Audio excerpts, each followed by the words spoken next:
Hi dear. எப்பயும் வைக்கிற மாதிரி இல்லாமல் குண்டு கத்திரிக்காய் குழம்ப நாங்கள் கொஞ்சம் டிஃப்ரெண்ட்டாக வச்சுருக்கோங்க இன்றைக்கி. அதுக்கு தேவையான பொருட்கள் இவ்வளோதாங்க. இந்த குழம்பு பண்ணும்போது கொஞ்சம் ஆயில் அதிகமாகவே தேவைப்படுங்க. அதனால் ஸ்டவ் ஆன் பண்ணி ஒரு கடாய் வச்சு அதில் கொஞ்சம் ஆயில் ஊற்றிக்கோங்க. அதில் கொஞ்சம் மல்லி, மிளகு, வத்தல் போட்டுட்டு நல்லா வறுத்துக்கோங்க. வறுத்ததுக்கப்புறம் கொஞ்சம் இஞ்சி, பூண்டு போட்டு அதையும் நல்லா வறுத்துக்கோங்க.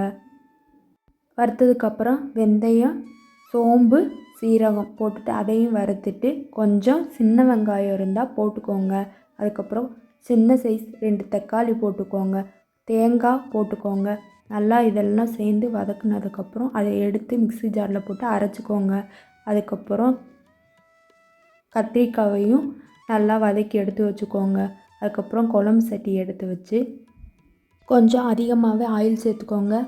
கடுகு, உளுந்தம்பருப்பு போட்டுட்டு கொஞ்சம் வெந்தயம் போட்டுட்டு கருவேப்பிலையும் கொஞ்சம் போட்டுக்கோங்க. சின்ன வெங்காயம் இருந்தால் சின்ன வெங்காயம் போட்டுக்கோங்க. ரொம்ப டேஸ்ட்டாக இருக்குங்க இந்த குழம்பு சின்ன வெங்காயம் போட்டால். அதுக்கப்புறம் கொஞ்சம் தக்காளி போட்டுக்கோங்க.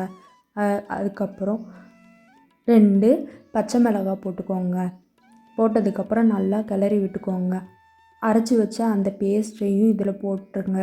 போட்டதுக்கப்புறம் நல்லா எண்ணெயிலேயே வதங்கி வரட்டுங்க. இது நல்லா வதங்கி வந்தால் தான் அந்த பச்சை வாசனை போகுங்க. மஞ்சள், மிளகாத்தூள், அதுக்கப்புறம் உப்பு இதெல்லாம் போட்டுட்டு நல்லா கிளறி விட்டுக்கோங்க.